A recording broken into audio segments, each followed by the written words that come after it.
I was driving a Polaris Ranger, an open air UTV, on the base of the Mesa Plateau on that dirt road.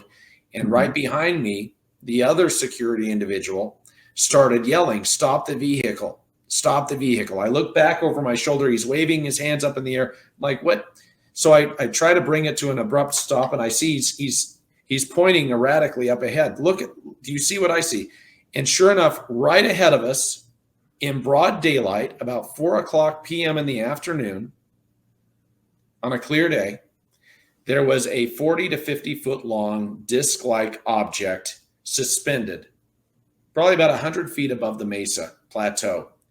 Clear as day. This was not just some blinky, blurry object. This was a 40 to 50 foot long craft or object. And within seconds, it changed position. It literally blinked to the left, approximately 50 feet. We all were stunned, said, whoa, how did it do that? It dropped down a few seconds later to just a low hover over the mesa. Then within a few seconds later, darted to the right, and a few seconds after that was gone. It looked like it either darted off in the distance like a bullet or disappeared. But while it was there above the mesa, you could even see the reflection of the sun in the late afternoon, kind of glistening off of one side. So it was definitely a solid object. The entire event, Richard, lasted about 20 seconds, but it was a life-changing event. And to have multiple witnesses who, by the way, both professed their skepticism and lack of belief and really interest in these topics earlier in the day. For those gentlemen to stand there as witness to see the same thing that I witnessed, and later to be separated. In fact, Eric Bard, my physicist, had the presence of mind to say, look, I don't want you guys talking to each other about what you've seen. I want to have the opportunity to interview you individually, separately. And so he transcribed each of our accounts, which, by the way, were identical.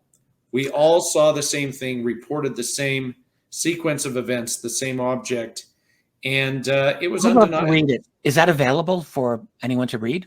Those accounts? Oh yeah, we've discussed it on the show. We've okay. But it's something that changed the course of my stewardship. From that point on, I doubled down. We went from having game cameras, positioned strategically across the property, to having a full surveillance platform, fully instrumenting the property. It's important to note, when I bought the property, the only security presence on the property was really an old rusted cattle guard gate with a padlock and an old rusty chain.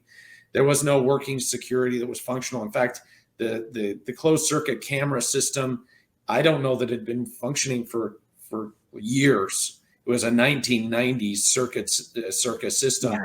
There was no sophisticated military-grade gated entrance or guard shack.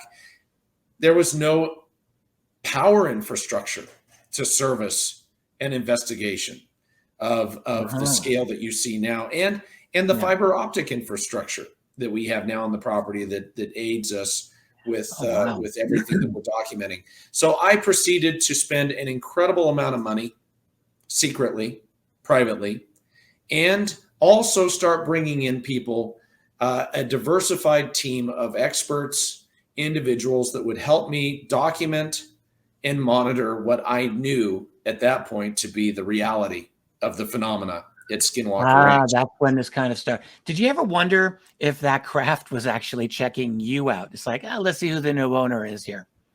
I wouldn't doubt it. Whatever we are dealing with, I believe it was Colonel John Alexander that called it a precognitive, non-human, sentient intelligence.